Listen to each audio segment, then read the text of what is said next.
संविधान की बदौलत ही 37 सीटें आई हैं, क्योंकि आप अपमान कर रहे हैं। हमारे मध्य प्रदेश का ही मामला है कि हाई कोर्ट माननीय हाई कोर्ट का आदेश है कि यहाँ पे बाबा साहब अम्बेडकर जी की मूर्ति लगनी चाहिए, लेकिन मनुवादी मानसिकता के लोग, भारतीय जनता पार्टी से जुड़े हुए कुछ वकील हैं, वो बाबा साहब माननीय भीमराव अम्बेडकर जी की मूर्ति को वहाँ नहीं लगने दे रहे हैं कोर्ट परिसर में।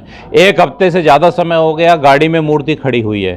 तो आप सोचिए, संविधान की रचयिता हैं डॉक्टर भीमराव अम्बेडकर जी, आज के युग के भगवान है अगर बोला जाए तो अतिशयोक्ति नहीं होगी। तो उनकी मूर्ति को ये मनुवादी लोग नहीं लगने दे रहे, तो कहाँ से देश में भारतीय जनता पार्टी को वोट करने कौन आएगा? आप तो दोस्तों नमस्कार, और आप देख रहे हैं कांडी बनारसी। कांडी बनारसी में आपका स्वागत है। मध्य प्रदेश के प्रदेश अध्यक्ष डॉक्टर मनोज यादव आज बनारस आए हुए हैं और सीधे तौर पर इनसे बात करेंगे कि जिस तरीके से वर्तमान समय में लगातार जो राजनीतिक सियासत तेज हो चुका है और खासकर इस समय तिरंगा यात्रा पूरे देश में चलाए जा रहे हैं, ये बताइए कि जिस तरीके से आज बनारस आए हैं, बनारस में क्या कुछ देखे?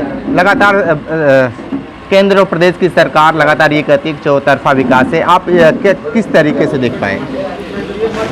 यहाँ से एक ट्रेन चलती है काशी और महाकाल एक्सप्रेस, जो यहाँ से उज्जैन को जोड़ती है हमारे मध्य प्रदेश को। तो उसमें आना हुआ तो पहले तो ट्रेन की हालत बहुत ख़राब थी, जो इन्होंने स्पेशल ट्रेन चलाई है यात्राओं के लिए, तो उसकी हालत बहुत ख़राब थी। 5 नंबर पे आनी थी, वो 11 नंबर पे आई। जैसे ही हम लोग बाहर निकले तो कितनी गंदगी पड़ी हुई थी। अगर देश के प्रधानमंत्री जहाँ बनारस से आते हैं उनके क्षेत्र में अगर इतनी गंदगी है, फिर उसके बाद में तो सोचिए बाकी जगह क्या स्थिति होगी।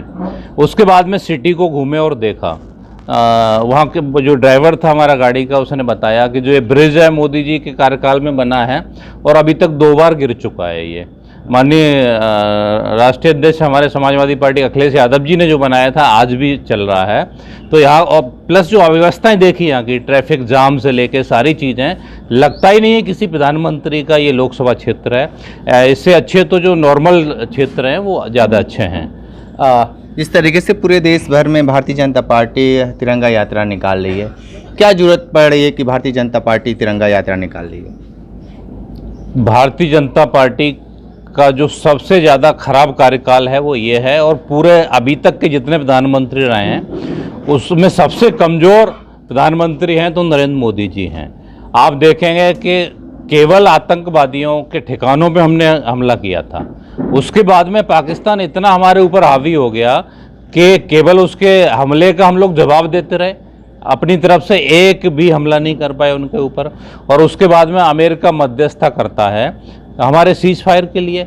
ये सबसे बड़ी विडंबना की बात है, क्योंकि अभी टाइम था कि पीओके को हम लोग ले सकते थे, इससे अच्छा मौका नहीं मिलता। जब नेताजी थे तो उन्होंने कहा था, रक्षा मंत्री जब बने थे तो उन्होंने कहा था कि हम पाकिस्तान में घुस के आप जहाँ चाहो लाहौर पे कब्जा कर सकते हैं। और हमारे जो सेना में भारतीय सैनिक शहीद हो जाते थे, उनका पार्थिव शरीर अंतिम दर्शन के लिए घर पे उनके माँ बाप और उनकी विधवा जो पत्नी रहती थी, बच्चे नहीं कर पाते थे। ये माननीय मुलायम सिंह यादव श्रद्धेय उनकी देन है हमारे, कि उन्होंने ऐसा नियम लाए जिससे सैनिकों को सम्मान मिलने लगा। हमारी भारत की सेना सबसे मजबूत सेना है, देश की चौथी, जो विश्व में अगर देखेंगे तो चौथे नंबर की सेना है।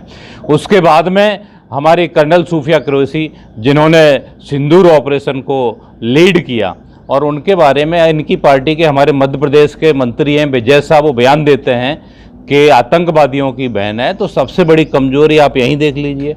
उसके बाद मध्य प्रदेश के डिप्टी सीएम जगदीश देवड़ा बयान देते हैं कि पूरा देश और भारतीय सेना मोदी जी के चरणों में नतमस्तक है। तो ये जो इस टाइप की जो हताशा है, अब इन्हें समझ में नहीं आ रहा क्या करना चाहिए।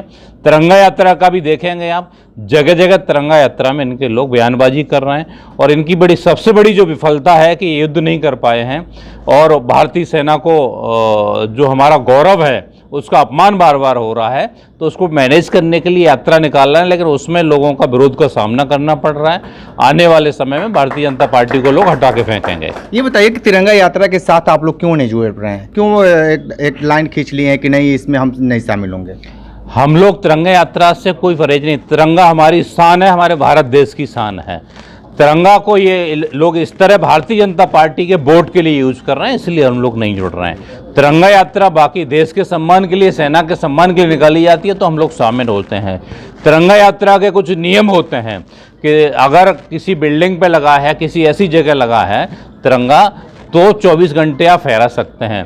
सूर्यास्त के बाद में आप तिरंगा को लेके आप रोड पे नहीं चल सकते हैं, ये नियम है।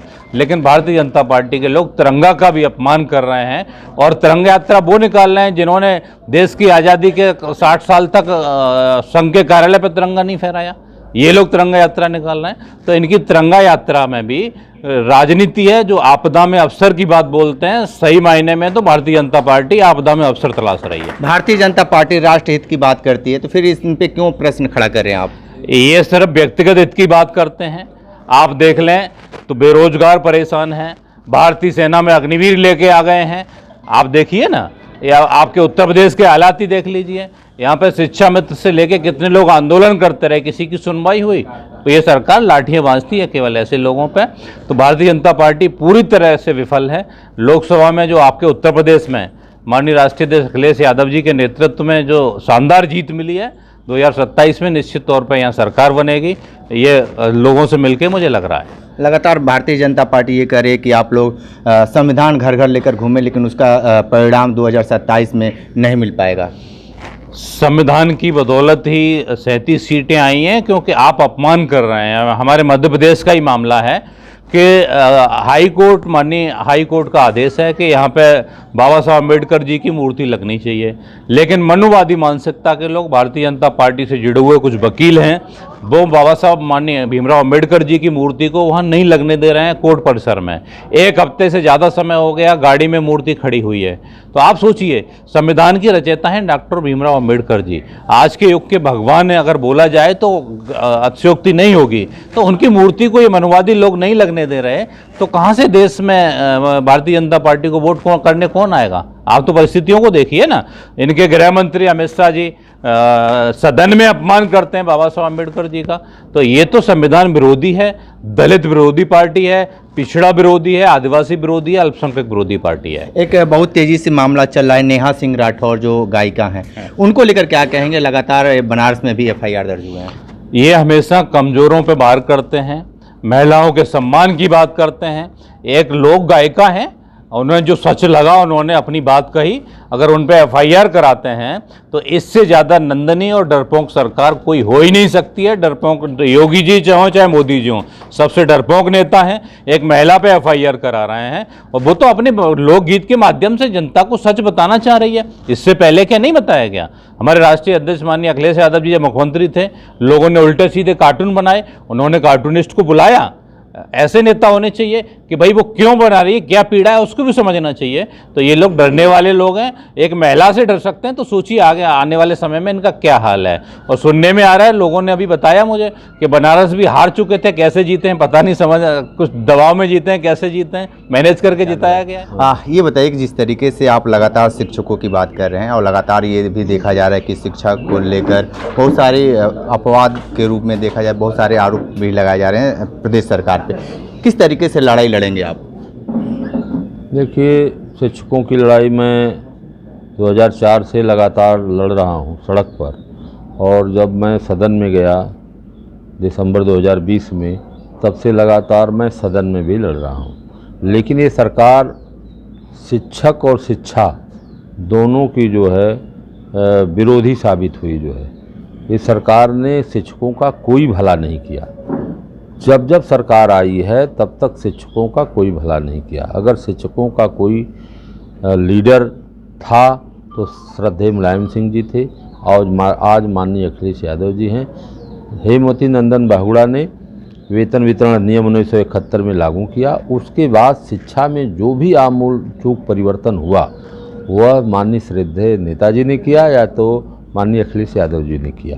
तो यह लोग हमेशा ये चाहते हैं कि गांव गरीब किसान मजदूर का बेटा शिक्षा न ले पावे, और इस शिक्षण संस्थाओं को जो प्राइवेट सेक्टर में देना चाहते हैं, पूरी शिक्षा को प्राइवेट सेक्टर में देना चाहते हैं। जब प्राइवेट सेक्टर में शिक्षा चली जाएगी और 10,000 5,000 रुपये महीने फीस हो जाएगी, तो गरीबों के बच्चे अपने आप जो है शिक्षा से दूर हो जाएंगे।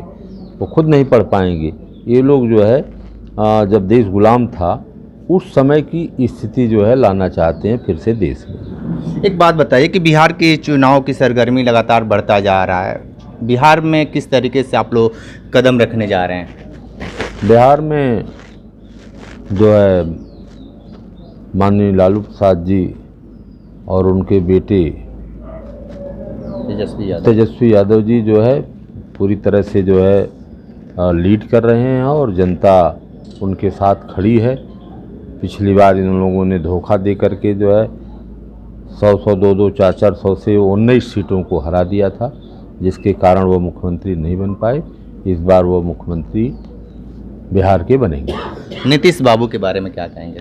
नीतीश बाबू तो पूरी तरह से फेलोर हो गए जो है, जब माइनॉरिटी के लोगों ने उन्हें संदेश दिया, इसके बावजूद भी वो भारतीय जनता पार्टी के दबाव में जो है जिस तरह से उन्होंने काम किया उससे जो है माइनॉरिटी पूरी तरह से उनके विरोध में है और उनका जनाधार घिसका है, कमज़ोर हुआ है।